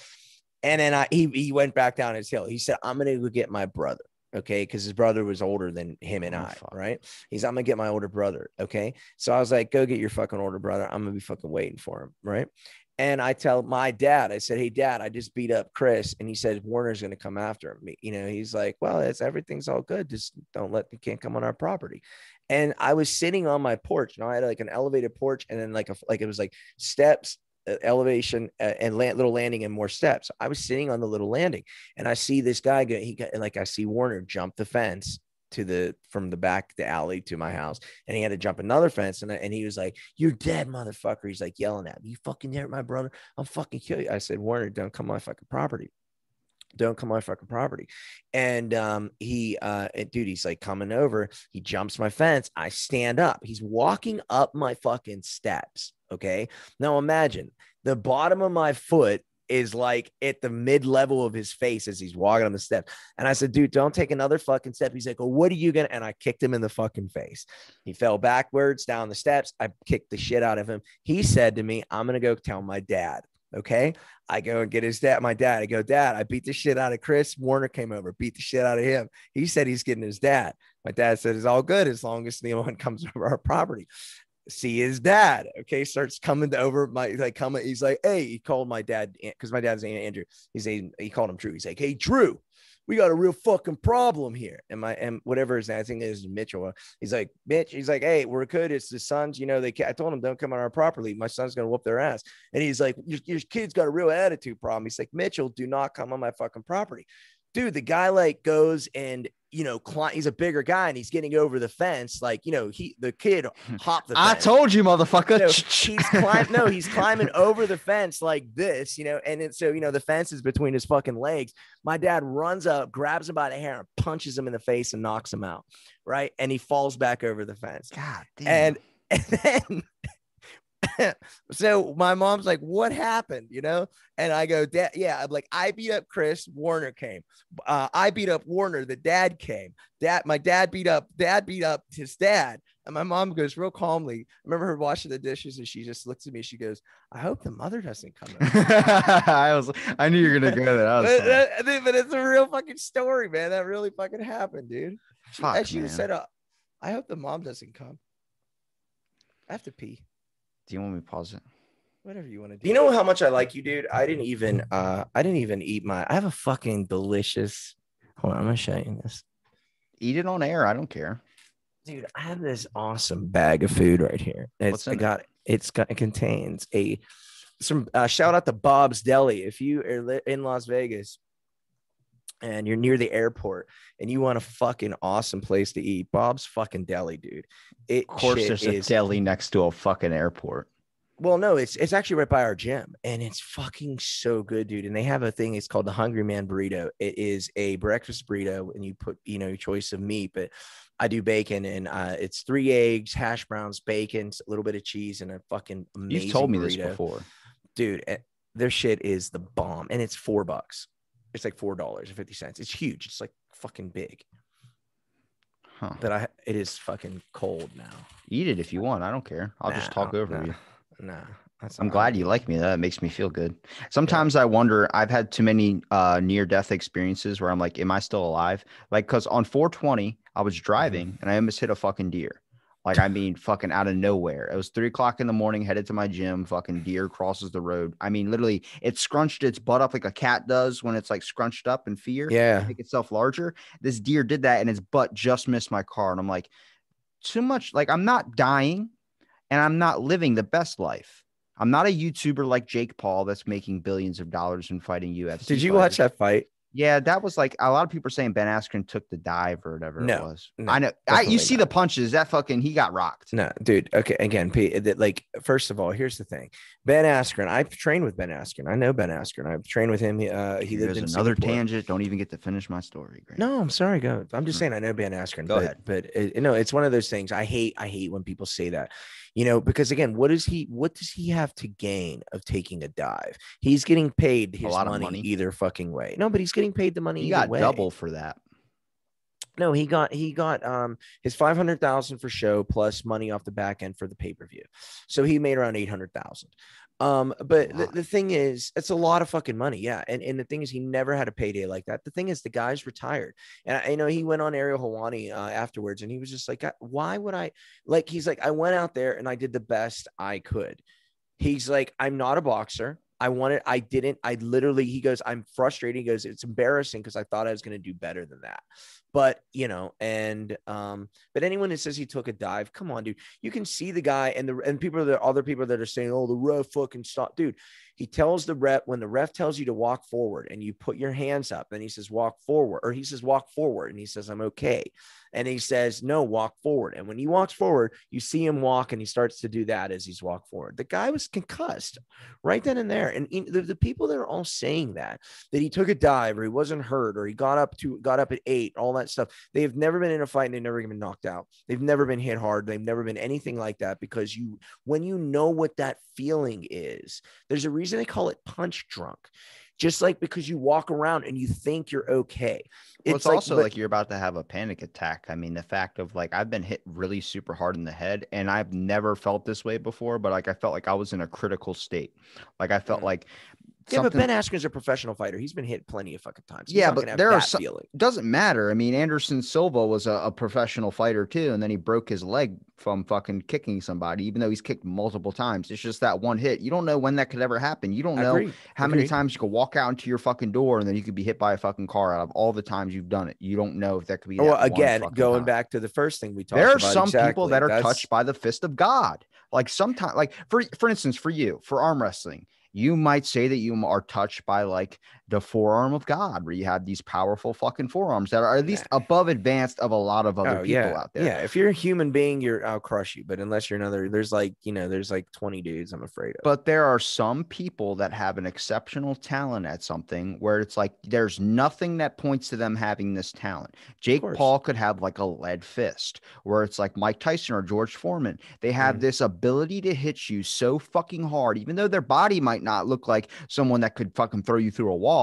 They could hit you so fucking hard and get maybe a lucky shot, or maybe it's just their natural ability in this. This is when natural versus like just training and all this type of stuff. There are some people that are gifted with something and ability to do so. If you ever see the movie Goon, you were mentioning pulling the sweater over somebody's head and then getting this, getting into a fight. The guy who inspired, I don't know if you ever seen the movie Goon. No, I actually never have. It's a hockey movie with Sean William Scott, the guy who plays in Stifler in American Pie. Yeah. He plays this movie, but it's based on a true story of the guy who played in hockey. And hockey, ice hockey, they have a certain position on the team called enforcer, which is just fighting. This whole fucking movie is just fights. That's all it is. It's just people fighting on hockey. Like the guy who played Wolverine's brother in the Wolverine Originals movie, he's in it. Yeah. But there are these guys that are known like to knock anybody the fuck out, like call over Doug, and Doug will just come over, get ready, pull the sweater. This, based on the true story, the guy ends up being a cop after his years in ice hockey. But he invented this move where he grabs you by your shoulder part of your skate or your shoulder part of your jersey, and it would stop you from trying to swing your arm over to throw a punch. Because it's like in a sling. Yeah. So he would just, I mean, this movie, I recommend it to you. They've made two. The second one was okay. The first one was a lot better. The second one's like his years, like 5-6 years of doing the enforcer thing, his body's starting to take a toll. And then he's now getting. Is it like based on a true story or is it just a movie? It's based on a true story. Yeah. The ice hockey guy, he ended up becoming a cop, but he invented that move. But he had this natural ability to dish a fucking punch out, and fucking like the guy goes, "You are touched by the fist of God."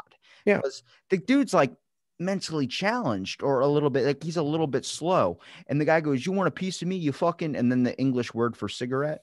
And the guy goes, "Hey, my brother's gay." And the guy goes, "Motherfucker," and punches him in the head. And it like Michael Bay style directing, it hits him in the head. And then you just hear every knuckle just crack. And the guy goes, "Ow." And the dude just starts just beating the shit out of him. And in the bleachers in front of all these people, knocks a dude out with a fucking headbutt. Like while the dude's wearing a helmet, breaks the dude's fucking helmet. Dude's like, you can tell he's knocked out on the ground. And then everyone's like cheering, "Doug, Doug." And it's a fucking great movie, but it shows you there are some people that have this natural ability, whether they're super skinny, whether they're super big, to be able to fuck you up in anything. And that's why I'm like, you got to be careful. There are some people like, yeah, you might have Brazilian jiu-jitsu, you might be a black belt. Who's to say that person that you fucking fight is not batshit crazy, takes out a gun and shoots right in the fucking head? Again, and that's why for me, I'm super confident in my abilities or skills or whatever. I fucking hate fighting, man. I would, you know what I mean? If someone calls me name, I'd be like, "Yeah, cool, I'm an asshole. Yeah, I'm a faggot." You just kicked two fucking people's ass in your story, and then your dad kicked the dad's ass, and then your mom was getting ready for a fight while doing dishes. But I'm just saying, me at this, you know what I mean? I'm like, I would never, you know what I'm saying? I think you should be a Viking. No, man. It's so funny too, though, is fuck, what were you just saying? Oh, the Ben Ask, but here's the thing about Jake Ask or Jake Paul, like you haven't. I don't think that. I think if you look at the fight, you look at what Ben says. He said, "Does he hit hard?" That's what was the question was asked, and he said he said, "I didn't really feel anything." He said he hit me in the back of the ear, and if you get hit like back here in the temple around by your ear, it does. It just fucks your equilibrium up. You don't necessarily get hurt. You get wobbled and you're like disoriented. You know, the same kind of feeling as if you've ever like just spin in a circle around a fucking baseball bat for a while, and you stand up, you're like, "Wait a second, what the fuck?" You it's like things are still doing that, you know. That's what happens, and that's what happened to him, you know. And like I said, I just hate all the ignorance of, you know, of all the people that comment on stuff they have no fucking idea about, you know. It just, it's like a lot of people complain about the fighting and they want more padding in the UFC, and I'm like, actually the padding is what causing a lot of brain damage and actual pain that people are suffering from. Yeah, well, again, it's so stupid. You can't punch someone in the back of the head, but I can knee you in the fucking face. Like I can jump flying knee you in the face. Yeah, but see, the issue is the equipment that they're using as well, too. The gloves cause a lot of the physical pain as well, too, rather than hitting bare-fisted. It sounds counterintuitive, but I was listening to a Joe Rogan podcast. The gloves are there to protect the fighter's hands. I'm going to slap you in your Aquaman-styled hair if you cut me off again. Jesus. Fuck you. Fuck you. I love you. No, I love you. But no, it's true. But that's what I'm saying. No, I'm saying the gloves are the gloves are there not. People think gloves are there to protect the fighters' heads. No, the gloves are there to protect the fighter's hands from breaking. And so now you have a wrapped fist with a glove on. You can fucking blast a person in the face. So if they duck their head, you still hit them in the head. If you didn't have that and you go, if I throw the punch wrong, I'm going to fucking break my hand. You're going to be way more selective with how you throw your punches. There's a guy, a video you can look up. I think it was called Too Late or something like that. It's a YouTube compilation of fighters like that went way after they should have stopped. It's horrible to see someone get knocked out and the dude keeps punching them in the fucking face, head banging against the concrete. But this guy was punching this dude in the face. Like I just relentlessly just punch. And his fucking hand was broken on like the second punch. And he threw like 20 more and didn't even fucking realize it. So he's just punching this guy in the face with like a dead fucking hand. And it's like he's slapping the shit out of him with like a raw chicken. And it's so fucking nuts. And it, like, at least he didn't have a pencil. I remember all like my junior year of high school. We had computers in the class, and all I would do is just look up bum fights and like people that's fighting. horrible. And my teacher was like, Robbie, get off the computer. I was like, I bet you that you let me use this computer the rest of class if I can pull up a fight of a person getting hit in the head with a shovel. And he goes, I don't believe that to be true. And it was that time that video was real popular where that girl threw a shovel at someone and fucking hit him in the back of the head. And they said that she died. Didn't die. But then I was like, look at this one. My teacher ended up pulling up a chair and sitting down. We're watching bum fights and stuff. He goes, this is amazing. I'm like, right. And it was horrible. The Sharkeisha, don't hit her. And then like the girl bends down to like block herself, and the fucking Sharkeisha grabs her by the hair and just starts fucking straight up punt kicking her in the fucking head. And I was showing him, and he was laughing. I was like, and you're a Christian too. You're going to hell, because he was just laughing his ass off. He's like the most innocent guy in the world, like a pastor. But then that shit was funny though. I mean, like it was like horrible to watch, but it was like you couldn't stop watching it. He was so innocent. But then someone filmed a video of him at Firefly when Red Hot Chili Peppers went down, and he was stage diving off the stage, and it was our teacher. Like, that's YOLO. Mr. Krantz. Shout out to him. YOLO. No, but that stuff was fun, dude. I mean, I remember the internet came out for the first time. But you know, the first thing I fucking saw on the internet, I don't know if I ever told you this. I don't know if we talked about this conversation. The first thing I fucking saw on the internet. So like I said, I'm from Orlando. I knew the NSYNC guys. You know, I was friends with Joey. He's in Your Face Is Going to Hell. Joey Fatone. Yeah, Joey. Yeah. So he Joey started a scene in it. He fucked a 14-year-old girl, and then he was like, because a demon possessed his look, and then took the girl to the dance to become popular. And then like later, the demon's like, good job, Gary. He goes, I can't believe I got Joey Fatone arrested for statutory rape, not even real rape. And then like Joey Fatone's like, I'm not even in Oklahoma. I'm in fucking Malibu. Why am I being accused of this? I did not bang that 14-year-old girl. It's so fucking funny. I don't even know what the fuck just happened. It's a great show, dude.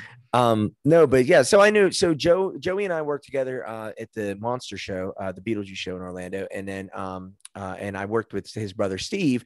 He was a tech at the Terminator show when I was in the Terminator show. But anyway, but they were, you know, so they had money, and they were one of the first people I knew that had internet. They had the internet and computers and fucking. I remember before there was Google, there was a thing called Dogpile, right? And I remember like going, holy shit, like what the fuck is, you know, the internet? You know, what the fuck? I feel like Jay and Silent Bob. What the fuck is the internet? And dude, the first fucking thing I saw on the internet, I'll never forget, is Steve Fatone. He calls me into his bedroom or wherever they had the fucking computer room. And he goes, hey, dude, you got to check this out. Come here. That's how Steve was talking. I was like, he's like, dude, come here, check this out. I was like, what? He's like, have you, dude? He's like, the internet's fucking crazy. And I was like, what? I'm like, yeah, like what? I hear like you can just like look up fucking anything. He's like, dude, press play. So I go to the computer, I hit play, and I see like this fucking hot chick, right? And it's like it pans down and it's like she's naked. I was like, oh fuck, what are we fucking watching now? I'm like, damn, this is free, like on like porn. And he's like, dude, just wait.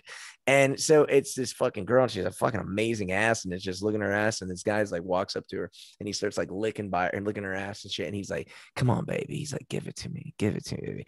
And you just see your asshole open up and shit comes out, and he starts going, oh God. And he's eating a fucking turd coming out of her ass. So your story of your dad going and keep smelling it. I had the same thing with when I watched Two Girls, One Cup for the first time. I kept watching it, even though it was making me fucking sick. I was like, dude, but this guy, here's the thing. So this is like, I was like 19 at the time watching this video, you know, 19 or 20, and maybe 20. And I'm watching this video, and I'm thinking to myself, I go, dude, I remember he's like, dude, what the fuck? What do you think? And I remember hitting pause. And this was what I said to him. I was like, you know, what's crazy? That I know there's directors like that I work with at Universal that can't get an actor to do a certain thing. But this director is like, all right, so here's my vision. So Lisa here, she's just going to be here, and she's going to be sexy. And, you know, you're going to be kissing her and stuff like that. And then your line is going to be, baby, give it to me. Give me what I need. And then Lisa, you're going to take a shit. And Rick, you're gonna eat the shit, okay? And him go, yeah, that's cool. Okay, yeah, we're gonna film that in action.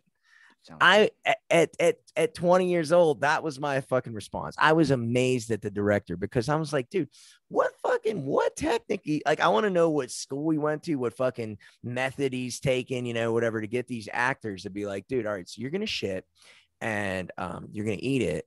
and it's gonna be fucking great. And you're just gonna just eat this, and this shit's gonna. And dude, and here's the thing: he was eating this shit, and then the other thing I was saying, because he was like, "Oh, dude," I was like, "Dude, he was eating this shit, dude. Like I would eat a fucking piece of like Reese fucking cheesecake from Cheesecake Factory. I mean, dude, he was like, like it was like, eating your burrito when we finish this. yeah, dude, I would be in my burrito right now like that, dude. Dude, I might even eat on the air right now. Are you surprised about that though, considering the fact of like, you know who Lorena Bobbitt is? Yeah, of course. Who is she? She's the girl who cut the guy's penis off and threw it out the window. You know, when that guy got his dick chopped off, he got it sewed back on, and it took hours to find his dick on the side of the road. And he ended up going into porn. And this was back before surgery was the best, where they could reattach it so nice now. It looked fucking awful. You can look up those videos. The dude did I don't porn, want to. and people watched that. It looked like you were watching Frankenstein have sex. Yeah. Yeah. Well, all I know is like I was amazed. I was amazed at 20 years old. I was amazed that people were, like I said, holy shit. Then my mind took a turn, like, what the else is on the internet, you know? And then that's a fucking other thing. The internet's a dark place. Like real, like that's why the Amish don't go on there. Like they have a whole religion where you don't use technology. They're fucking smart, dude. Well, because I mean, dude, think how much they don't better think this COVID world exists right now. It doesn't exist for them. Nobody has it. I know plenty of Amish people that have COVID. They have colds, and that's it. That's all they got. They got a cold. They got a cold. But Amish people get colds. Maybe that's what nobody's got COVID is. But then people hype it up in their mind to be this thing that's going to kill half the people you know. So then well, that's what I'm saying. Again, but there's no real data though. It's a year into it. You know what I mean? Over a year now. And I'm not sticking a cotton swab in my fucking nose. Yeah, but you don't. Hey, listen. If I walked outside and saw like people in the street dead, pigeons dead, and shit like that, I'd be like, oh fuck, this is. But again, dude, even still, a year later, if they're like, you have a 50% chance of living, what are you going to do? I'm going to go live my life. That's it. At the end of the day, even if it's 20%, I'm going to live. I'm going to keep trying to live until I'm not alive. You know who Marcus Luttrell is? Yes. Who? If you say, dude, well, I don't say yes. Marcus Luttrell is the Navy SEAL that they made the movie Lone Survivor after. Did you know 2 weeks after, or not? Was it 2 weeks or was? Why do you ask me? When you go who? If I said no, because so many people say yeah, just because they're being recorded. Do you know that movie? And I said no. Do you know who Jesus Christ is? Yes. How do you know who Jesus Christ is? You've never met him. I've met him at a fucking Taco Bell, and I can tell you everything they say about him is true. Okay. No, but what are you going to say about Marcus Luttrell? He after that movie, or after what that movie was based on, that battle he was in, he went back to go fight. He went again to another war. A lot of people don't know about. He said he never saw the movie. He has seen the movie. He actually specifically picked Mark Wahlberg to do it, and Mark Wahlberg during the thing. No, I watched him. He was just on Joe Rogan about. I know, and he said it in the episode that he watched the movie. No, Joe asked him, go back. You want to make? I'll make a bet with you. Yeah, dude, he didn't Joe have. Said to him, oh my god, this motherfucker going to tell me I started a fucking podcast because Joe Rogan was an inspiration, and he's going to fucking tell me about a Joe Rogan podcast episode. I know what Joe Rogan fucking said. 80,000. You see, I know what Joe Rogan. He asked him. Maybe I'm wrong, but what I remember him saying was, "I'll go back if I'm wrong. I'll say I'm wrong." But if I'm not mistaken, he said, "Have you ever seen the movie?" He goes, "Or what did you think of the movie?" He's like, "I've still never seen it." And Joe said, "Seen the movie. He didn't have any director's take on it." Google it. You can do it off the air, and then you can make the whole movie wasn't even like they went to him and they debriefed him and they said, hey, the government did, and they said, hey, we want to turn this into a movie. I'm a big fan of that movie, and I'm a big fan of everything about it. You know, I thought it was a good movie too, but a lot of that movie, like he was talking about, it's like not exactly how it went down. It actually, I think the time span of the movie was over like a couple of days, is how it's supposed to take place or something like that. And he said it happened in a couple of hours. He was picked up and dropped off in the same day. Like it wasn't just this whole like, oh, he was waiting on a mountain, hiding and stuff, and living in a village for a day, and then. He said, I thought it was all one day in the movie. I'm not too sure though. No, the movie played it over like it was 2 different days or something like that. Like he slept in the village and everything down. He said it was all in a matter of a couple of hours, but that movie made it seem like days. Oh, yeah. But he was talking about like he went back to war after that. But the quote he says that I think is fucking awesome is that he says, everybody says, I'll do that tomorrow or wait for tomorrow. He goes, today is the only thing that's promised to you. Tomorrow is not. And I was like, that's a fucking have you ever seen? Because I actually took the pre. So my best friend John enlisted into the Navy, right? And his whole thing was to be a Navy SEAL. And I went. And I took the initial physical assessment test. You know, you do like the push-ups in certain time, pull-ups, all that kind of stuff like that. But they wouldn't let me sign up to be a SEAL unless I enlisted into the Navy. But because I didn't have correctable, I mean, my vision was under the thing for my, for to be a SEAL. And now my friend, he passed all this stuff, gets to the fucking final start thing. Dude, they did a hearing test on him. He found I never knew. Dude, fucking 18 years old, found out he had partial deafness in one of his ears. Never knew about it. And that held him back from being a SEAL. And that's why he ended up going into pharmacy after that. Well, a lot of people that enter the military back in the day would lie about certain things they have because they were so ready to. Yeah, but I really I was like really I wanted to be a SEAL, and you know why? Because I was terrified. It was like the one thing that scared me, that kind of SEAL. Yeah, that's what I mean. Not the Navy SEALs. I mean, I wanted to work at SeaWorld and like have fucking clowns throw balls at me. Don't get me started on SeaWorld. I fucking hate that shit. I'll go work there. But yeah, I was really into the SEALs. But I was going to ask you though, have you ever seen the Buds 201? There was a Discovery Channel thing. It was a Discovery Channel series. You can find it on YouTube right now for free. Like it was like 8 episodes. But dude, do you want to watch something fucking inspiring? Watch that shit, dude. It's Buds Class 201, and it's literally from day one through Hell Week. It's the Buds course. That Lone Survivor movie increased a lot of recruitment times for people joining the military. But the one thing I really didn't like that kind of took me out of the Navy SEAL thing was that the cold when they were crossing arms and sitting in the water. I was like, I can't handle the fucking cold, man. I can't do that. Yeah, well, and that's what I'm saying. I was terrified of that, and I'm terrified of water. I'm actually like a terrible that. Yeah, that's why I wanted to. That's why I wanted to do it. I've almost drowned twice, and I'm still okay with fucking. I've had like 4 near-death experiences in my life. That's why I think I'm dead. I have this thing. That's like a medical condition. That the only is I can't stop water from going out of my nose. You're that kid that has to wear the nose plugs at the fucking water park. Yeah, and I could never understand it until later on. Something away my septum or whatever it is. I can breathe out, but I can't just go in water, not go up my nose. I'm not going to lie to you. You might be a Power Ranger, but that takes you a little bit down on my radar. Nah, that's okay.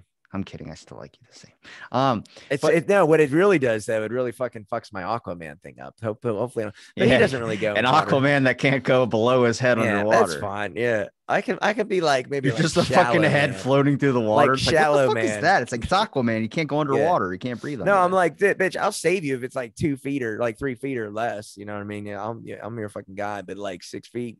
Once you head in that deep end, you're on your own, bro. Yeah, you gotta call somebody else. Gotta wear the floaties and shit. Well, I wouldn't want to put my head underwater anyway. I got all that eye makeup on, so it'll fucking wash off. I look smudgy. What do you call it? Yeah, I think I almost drowned when I was a little kid. Yeah. I was in Florida and I didn't know what a sandbar was. And I was like 3 or 4. And I just started walking out into the water and then I just dropped. It's scary as fuck, isn't it? I specifically remember like my head coming up and then I see the pine trees and then I went right back underwater. And I remember my vision, like half of it was underwater, half of it wasn't. And then I just remember somebody picking me up on my hair. I had really curly hair back then and just pulling me up. And next thing I remember is looking down and like I felt like I was on a skyscraper and I was on my dad's shoulders.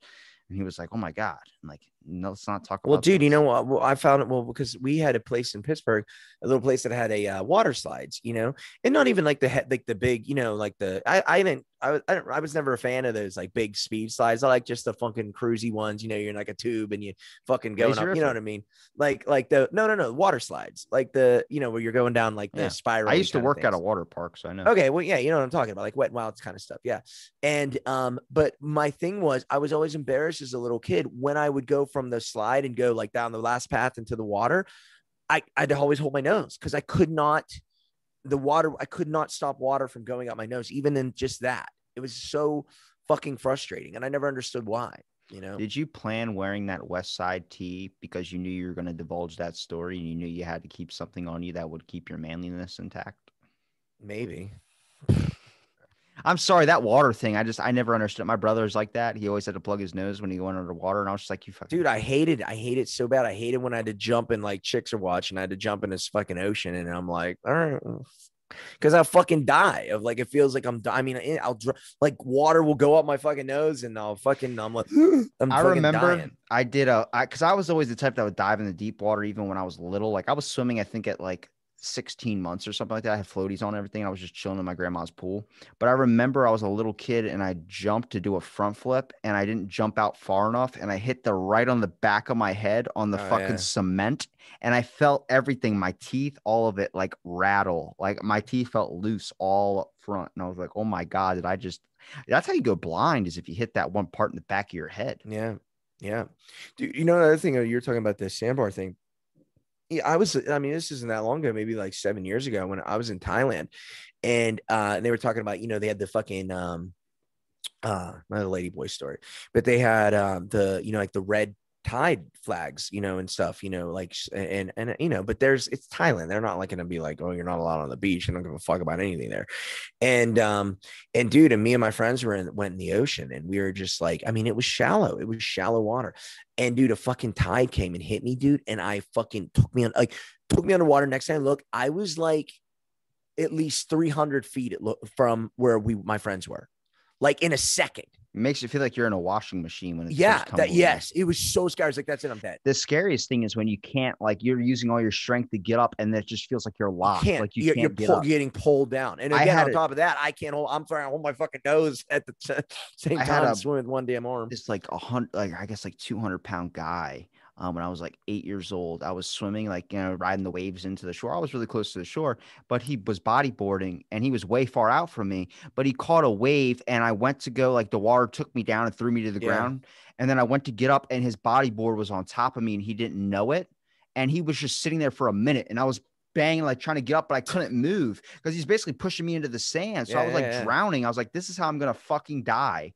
Like, it was a fucking horrible. I remember popping up, like freaking out, like that. And he just goes, oh, I'm sorry, bud. And I was just like looking at him like, I want to beat the shit out of you, but you're way bigger than I am. Like, if you had a pencil, you could have fucked him up. Oh my God. Those are like the biggest scare moments when you're a kid, but they're also so much fun. Like when you pull something back in the day when they used to shock you, when you used to plug something into the electrical socket, that was fun.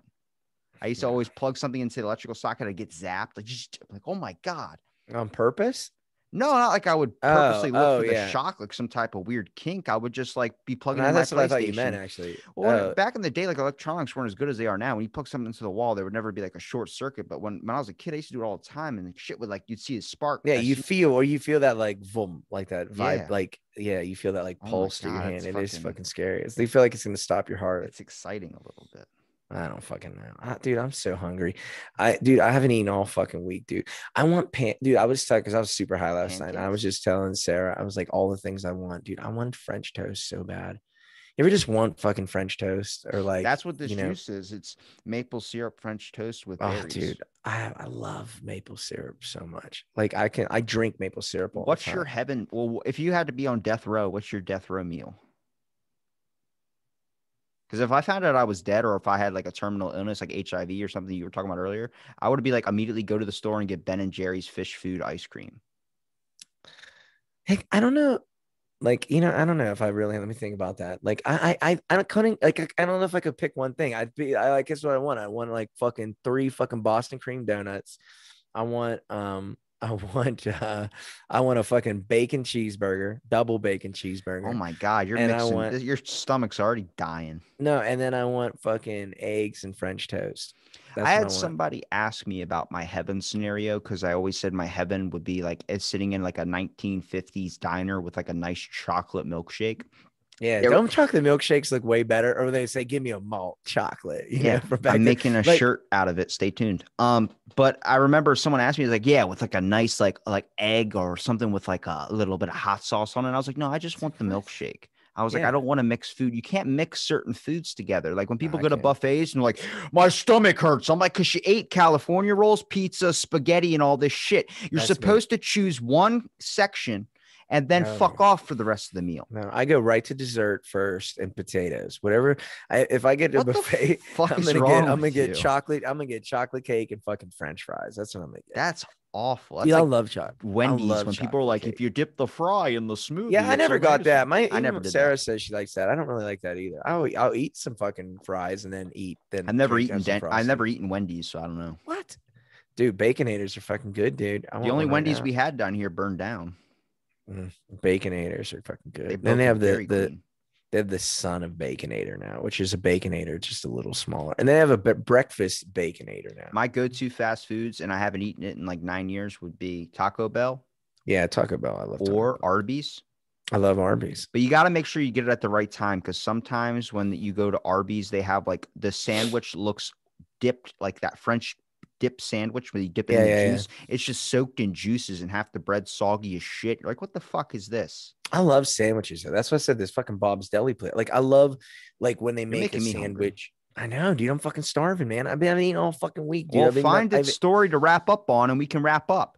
wrap up on fucking anything, dude. I'm Wrap up questioning on why I'm you have a fucking nightlight starving. under your fucking counter plugged into the wall. Like what light? The whole point is the top is supposed to be open so it would illuminate more It's of a the little room. no, it's a candle actually. It heats up a little bit of candle, like it's a So it's smoke. going to burn your house down because it's lighting up the counter. No, it's not that kind of candle. It's just like light. It just smells. It's just like heats a smell. That's all. And there's So a you top can on top. crack farts and not have to spray Febreze afterwards. That's exactly it. So I can smell my own fucking shit and get, God damn, God damn. But yeah. So I'll smell that flower and be like, what's this smell like? I'm like, vanilla. God damn it, vanilla. Nothing like God walking damn. into a bathroom and smelling Febreze, and you're like, this person just took a Just massive shit. dookie right Yeah, in here. yeah. I hate when like even my wife does that. I hate that. I'm just like, I feel it's worse. I'd rather just smell shit. You just don't want to choke on fucking Febreze or whatever they make it smell like. Oh, fresh linen. No, it does not smell like fresh linen. It smells like bleach from my nostrils. And it smells like fucking chemicals and shit. That's what it smells like. But I mean, that's not gonna fucking sell as many fucking Febrezes if they don't call it fucking summer's fucking rain. You know what I mean? Like There's a they really just good one called Pine Tree that comes out on like Christmas time, and it smells like yeah. a Christmas tree. And I'm like, I like it. Well, I do love I love those Yankee candles and shit. Like fucking How do holidays they and make shit. them smell like that? They smell One's so called good. Starburst, and I'm like, this is exactly what that would smell like. Dude, no, they have like one, like they have fucking like Santa, like Christmas morning or something like that. It's I like have one in my studio called Blueberry Tobacco, and it smells like it's a little bit of tobacco, but it smells like blueberries mostly. It smells fucking good. dude, yeah, no, they have like that. Did they have a That whiskey candle and got me tobacco laid. one? Yeah, they have a whiskey and tobacco one. I have a deodorant called Musk, and I'm like, I don't know what that means, but when you smell it, you're like, yeah, this is like a bear sweating to a sock. It smells good. yeah, that's how I smell all the time. That's my beard smells. It's like a bear. So I have a Bear. special gift, and I wouldn't call it a special gift, but I can distinctly point out based on your smell. Everyone has a distinct smell to me. So when I found this out when I was working at the hotel. My nose is like worthless for like everything. I can't really smell foods. I can't do a lot of stuff. But whenever I get a distinct smell of someone, I can tell you who that is. I remember I would get into the elevator and I was like, there's a guy at my work called Spurge. And I'd be like, Spurge was just on the elevator. Like, how do you know? And I was like, I can smell him. And like, what? Yeah, And but a name like Spurge, I can imagine what he fucking smells like. he smelled like Old Spice, but it was like a certain type, but a style I could narrow down for only specifically him. And someone else could use that same Old Spice, and I would be able to point out that person as well too, because there's a combination of your natural scent mixed with the deodorant that I can smell. So I was on the elevator, and we asked him, "Were you just on the elevator?" Yeah, I was. Okay, guessed it. So we started playing a game. Like as soon as elevator doors would open up, I'd be sitting around the corner and I'd be like, it's this person. Then the person walks around the corner. Hey, everybody, how's it going? I'm like, told you. And it's just this weird thing. My buddy, I went over to his house and he's like, you always wear that same jacket. I'm like, yeah, because I don't want you to get your smell of your house on me. And he's like, what does my house smell like? I was like, it smells like your dog Thunder. And he goes, what does Thunder smell like? I'm like, there's a distinct smell. I can't fucking narrow it down, but everyone has this distinct smell that I can smell where I can guess you with my fucking eyes closed. It's like the woman that can guess the color of Skittles by just tasting them. She goes, red, blue. They all fucking taste the same, but she could taste the artificial coloring in it. Yeah. Yeah. That blew my mind when I heard that all Skittles taste the same and your mind just perceives, if it's eaten like lime or cherry. Back to the nocebo effect. Yeah, no. All right, I'm getting hungry too. What do you want? No, I know. I'm fucking starving, dude. What do you want to promote besides Bob's nothing. Deli? Dude, Bob's Deli. Well, and if you're hiring, wherever you are in the world, I'll drive to you. I'll just come live there if you want a good guy with big arms. You can come down to Ocean City and you can stay in my spare room. Maybe. Nah, I might just come out to Vegas. It'd probably be easier. I need to travel. Yeah, Vegas. Yeah, but I don't know. You can I show just, me dude. around. The sad part is, man. Yeah, the sad part is I just like this mask thing here. They're saying June 1st, Vegas is open at 100% capacity, but with masks, and I just can't take it, man. I can't take it. I can't stand people look what wearing. Again, here's the thing. I'll just say this. Same thing. Wrap it up. We started talking about masks, COVIDs, vaccines, all this stuff. Do what you want, wear 5 masks, get 25 vaccines a week. I don't care. Just don't expect me to do it. That's all. Or don't expect anyone else to do what you do. That's it. If everything's like that, if you want to believe in God, cool. Now, if you want to believe in politics, cool. Just don't expect. You want to believe in Black Lives Matter, don't matter, cool. Just don't think that everyone has to believe what you believe. That's it. Same If reason everyone why just I'm had, not going to let you try and convert me to a thing that doesn't consider cannibalism to be wrong. I'll look that up, and then look up what Marcus Luttrell said. Well, that's our deal. We'll see what he I already says. bet. I already know what he said. I just watched I, his uh, episode the other day. That's why I mentioned it. I already know what he said too. Okay. I love you. We'll find out. We'll tune on the next episode. See who's right. Tune in for a special episode based on the Of Flat Earth Society. unveiling, dude. Dude, the eclipse one's fucking an awesome one. Anyway, yeah, don't make me talk. I'm gonna eat hopefully and weigh myself and piss. I Again, miss you. Yeah. Oh, dude, I pissed I 65 miss you times. too. This torture week, torture. I've been trying to get in I contact with you past couple of days. I've just been sending message dude, after all I do message. is cry. I I just sent cry. you the fucking dude, the dick transfer one, and then the Wait, fucking what?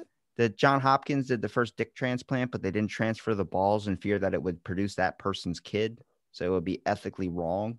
And I sent you that and you liked it and then fucking didn't do anything. I sent you like multiple messages and they were just getting liked. I'm like, does he even care about me anymore? He moved on to No, Ben's I show. He watched left them. No, no, me. no, no. Fuck. I watch. No, I like you were sitting in your car. I watched them all. There's just sometimes I'm like literally, or I'm at my car and I'll like it because I'm like, oh, I'm neck, and I'll go back to watch it and I forget I've you. That's the mentioned only you thing. like 4 times in like the past couple episodes. I'm like, my buddy who will not be named, who's a flat earther. I believe everything he says and I love him to death. And like people would just be like, flat earth. I'm like, just listen to his thoughts. Don't listen. It's not my thoughts. Again, please don't. It's I'm done. science I'm fact. leaving. I'm It's leaving. I'm fact. Eat leaving. your Good burrito night. in peace. I am. Love I you, will. everybody. Stay healthy, stay well. And yeah, love arm wrestling. Smoke weed every day. Tomorrow, maybe. Because Yep, tomorrow's love not arm promised, wrestling. only today is. Amen. Marcus Luttrell.